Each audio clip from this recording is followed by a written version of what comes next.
ও শাহে Medina আশিকের বেদনা, ও শাহে Medina আশিকের বেদনা, দিদারে রসূল পাক এ দিল যে বোঝে না।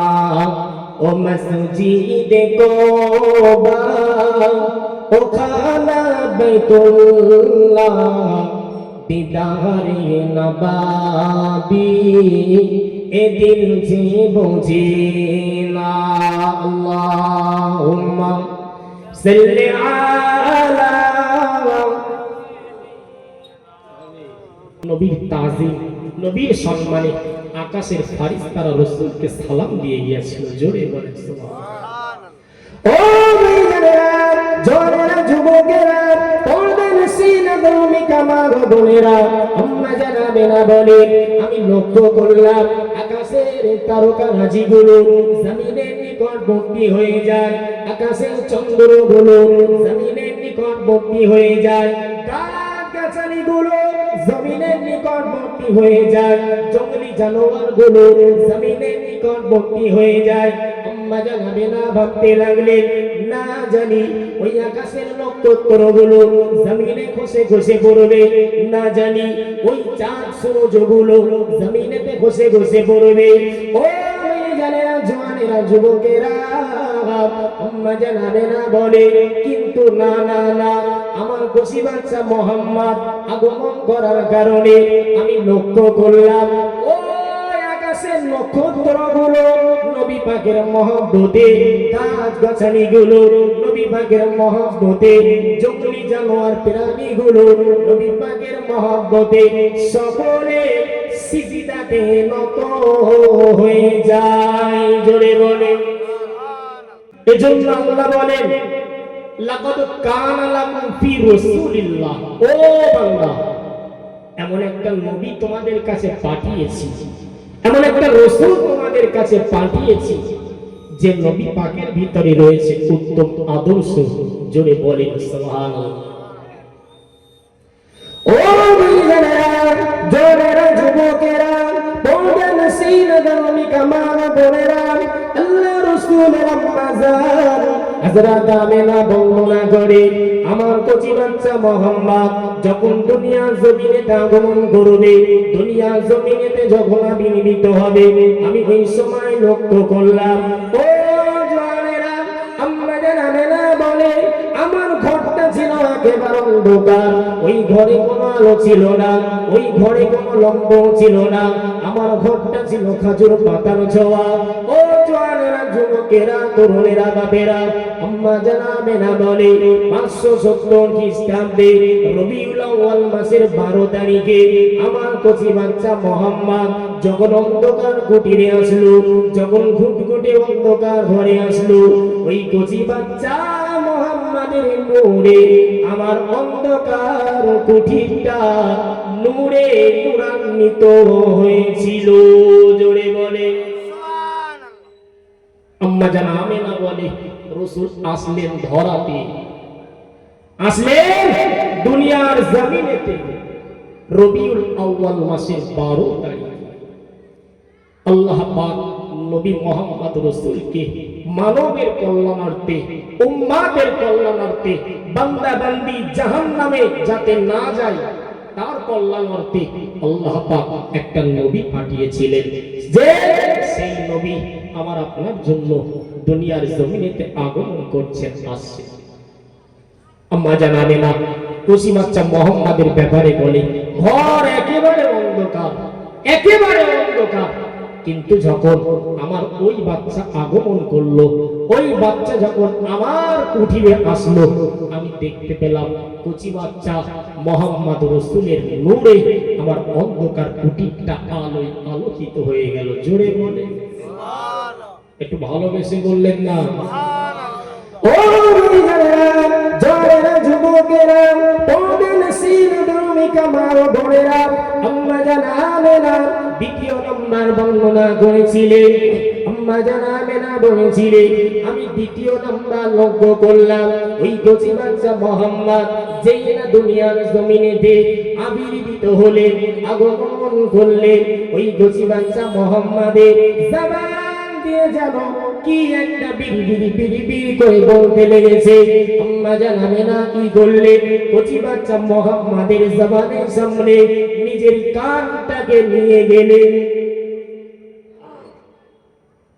আম্মা জান আমেনা বলে কচি বাচ্চা মোহাম্মদ সবে আসলেন দুনিয়াতে, এখনো ভালো করে বলতেও শেখেননি, এখনো ভালো করে নিজের মুখ দিয়ে আম্মা আম্মা শব্দটাও বলতে শেখেননি। আমি লক্ষ্য করলাম যে ওই বাচ্চা শৈশবের কত ফুটফুটে বাচ্চা বিড়বিড় করে জবান দিয়ে যেন কি একটা বলছে। আম্মা জান আমেনা বড় বুদ্ধিমতী নারী ছিলেন, বড় চালাক নারী ছিলেন। তিনি কি করেছিলেন নিজের কানটা কচি বাচ্চা মোহাম্মদ রাসূলের জবানের সামনে রাখলেন। জোরে বলুন। যেই না রাখলেন আম্মা জান আমেনা বলে আমি শুনতে পেলাম এমন একটা জিনিস আমি শুনতে পেয়েছিলাম যা আমি আমেনা কখনোই ভাবতে পারিনি। জোরে বলে ও ভাইজানেরা, আম্মা জান আমেনা রাদিয়াল্লাহু তাআলা আনহা ওই সময়তে নিজের কান্দা কচি বাচ্চা মোহাম্মদের জবানের সামনে যে না রাখার পরে ওই কচি বাচ্চা মোহাম্মদের জবান দিয়ে একটা কথা বাহির হয়েছিল। ও জওয়ানেরা, যুবকেরা, তরুণেরা, ভাইয়েরা, আম্মা জান আমেনা বলতে লাগে ওই কচি বাচ্চা মোহাম্মদের জবান দিয়ে ইয়া রাব্বি হাবলি উম্মতি উম্মতি শোনা যায়। জোরে বলে ও জওয়ানেরা, যুবকেরা, তরুণেরা, বাবেরা, আম্মা জান আমেনা বলে কিছুক্ষণ পরে আমি লক্ষ্য করলাম, আমি দেখতে পেলাম আমার ওই অন্ধকার কুঠি আলোয় আলোকিত হওয়ার সাথে ওই কচি বাচ্চা মোহাম্মদের তাজিমে আল্লাহ পাকের ফেরেশতারা নবীকে তাজিম করেছিল। জোরে বলে এমন নবীর উম্মত আমি আপনি হতে পেরেছি, এমন নবীর উম্মত আমি আপনি হতে পেরেছি। সেই নবীর উম্মত হয়ে বেপরদায় ঘুরছি, লজ্জা লাগে না? বেপরদায় ঘুরছি, স্বামী জানে না, পরকীয়ায় লিপ্ত হচ্ছে। যে বাড়ির অভিভাবক আমি, গার্জেন আমি, আমার মেয়েটা রাত 1টা, 1:30, 2টো কার সাথে কথা বলছে আমি জানি না,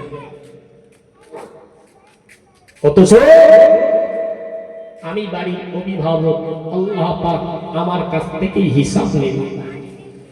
তো ভাইরা আমার, যে কথা বোঝাতে চাইছি, নবী আসলেন, নবী এসে অজ্ঞতা দূরীভূত করলেন, নবী এসে অসভ্যতা দূরীভূত করলেন, নবী এসে জাহিলিয়াত দূরীভূত করলেন, নবী এসে মারামারি আর হানাহানি কাটাকাটি দূরীভূত করলেন, নবী এসে পৃথিবীর জমিনেতে শান্তি প্রতিষ্ঠিত করেছিলেন। জোরে বলে ভাইরা আমার, সেই নবীর উত্তর শরীর হলেন ওলামা তথা আলেম সম্প্রদায়।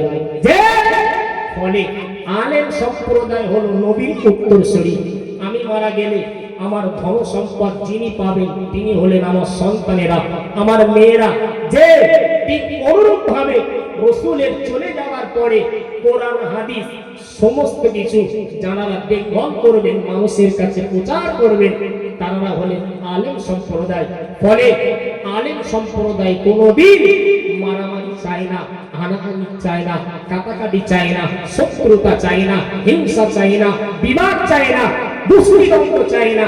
আলেম মূলত সে যে মানুষের ভিতরে সাম্যভাব প্রতিষ্ঠিত করে, মানুষের ভিতরে আন্তরিকতা আর মহব্বত আর বংশের ভিতরে ভালোবাসা জাহির করে, মানুষের কাছে যে একটা প্ল্যাটফর্মে আনিয়ে সকলকে আল্লাহ আল্লাহ রাসূলের স্লোগান যিনি দেওয়ালেন তিনি হলেন আলেম। সেই আলেমটাই হলো নবীদের উত্তরসূরি। জোরে বল সুবহানাল্লাহ।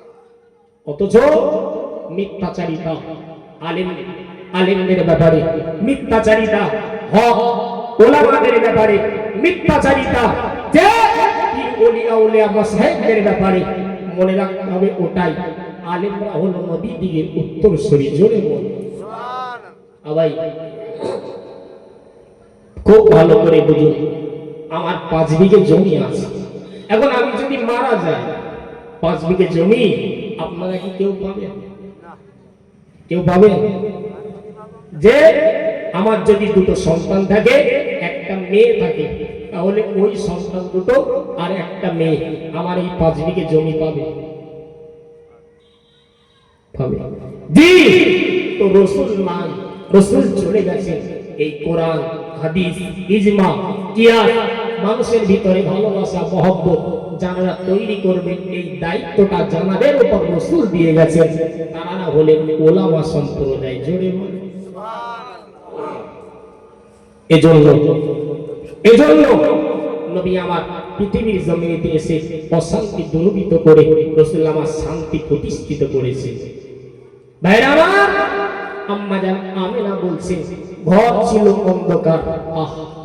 নবীর তাজিম, নবীর সম্মানে আকাশের ফারিস্তারা রাসূলকে সালাম দিয়ে গিয়েছিল। জোরে বলেন সুবহানাল্লাহ।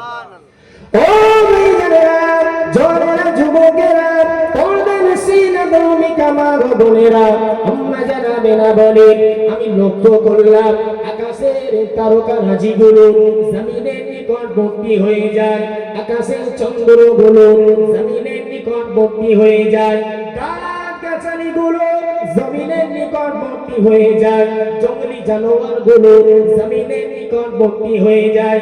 আম্মা জান আমিনা ভাবতে লাগলেন, না জানি ওই আকাশের নক্ষত্রগুলো জমিনে খসে খসে পড়বে, না জানি ওই চাঁদ সূর্যগুলো জমিনেতে খসে খসে পড়বে।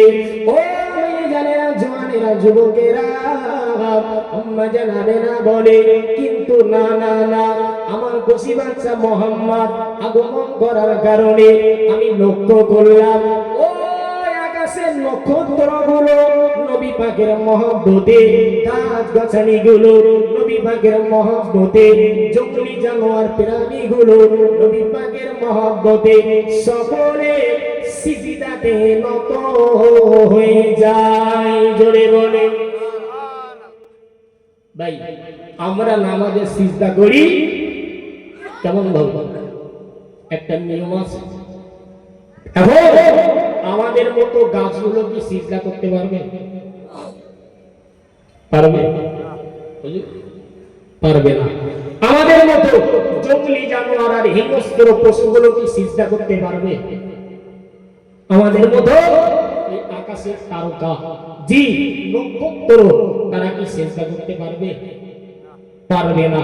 ফলে সকলে নিজের নিজ জায়গা থেকেই যেমন ভাবে আল্লাহকে সিজদা করলে হয়, যেমন ভাবে রাসূলের প্রতি ভালোবাসার তাজিম করলে হয়, তেমনি ভাবে গাছগাছালি থেকে নিয়ে হিংস্র জন্তু জানোয়ার থেকে নিয়ে সকলে মাটির দিকে নত হওয়ার মধ্য দিয়ে রাসূলের আগমনের কারণে, রাসূলের আগমনের কারণে সকলে আমার রাসূলকে সালুট করেছিলেন, তাজিম করেছিলেন, সম্মান করেছিলেন। জোরে বলেন সুবহানাল্লাহ। সেই নবীর উম্মত ভুলে গেলে হবে? ভুলে গেলে হবে না। বলো কাকর পাথর গুলো আমার রাসূলকে দেখে সালাম জানাতেন। জোরে বলেন সুবহানাল্লাহ। সেই নবীর উম্মত আজ আমরা কি করছি? আমাদের করণীয় কি ছিল? কি ছিল আর আমরা কি করছি? একটা বার আমাকে আপনাকে ভাবতে হবে। মহব্বতে দুরূদ শরীফ পড়ে আল্লাহুম্মা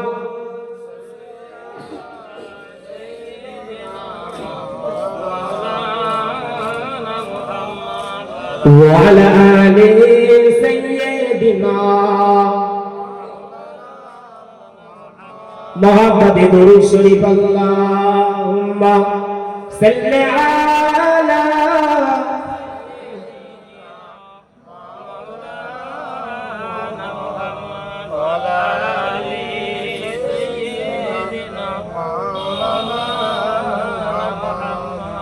এই পৃথিবী সৃষ্টি তোমার নামের ওসিলায়,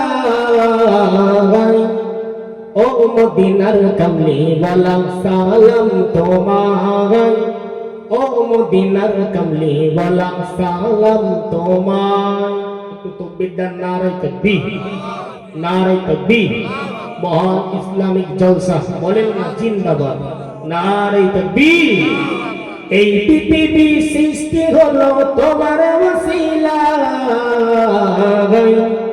ও মদিনার কামলি ওয়ালা সালাম তোমায়, ও মদিনার কামলি ওয়ালা সালাম তোমায়। আকাশ জমিন পাহাড় চন্দ্র তারা সবই তোমার নূরের ইশারা। ভালোবেসে বলেন সুবহানাল্লাহ, একটু মহব্বত করে বলেন সুবহানাল্লাহ, নারে তাকবীর। এই আসমান জমিন চাঁদ সিতারা আল্লাহ পাক সব আমার রাসূলের ইশারাতে ইশারাতে এই কায়নাতকে বানিয়েছেন। জোরে বলেন আকাশ জমিন পাহাড় চন্দ্র তারা সবই তোমার নূরের ইশারা। তোমার নামে পড়লে দরুদ হৃদয় যে জোড়ায়, তোমার নামে পড়লে দরুদ হৃদয় যে জোড়ায়। ও মদিনার কামলি ওয়ালা সালাম তোমায়, ও আমিনার কামলি ওয়ালা সালাম তোমায়। দুরূদ শরীফ আল্লাহুম্মা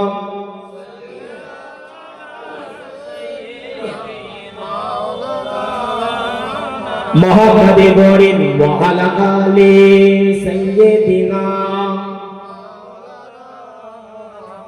কি নূর খোদা পাঠিয়ে দিলেন ধরায়, জাগার ইশারাতে আধার লুটায়।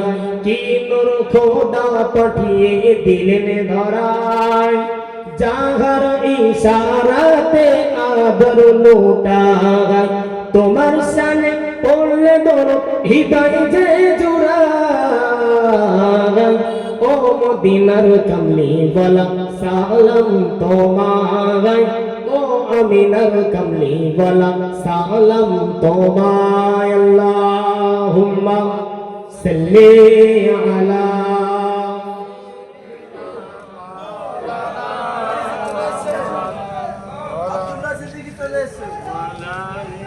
সকলে তাকবীর, নারে তাকবীর। ফুরফুরা হক সিলসিলা শরীফ।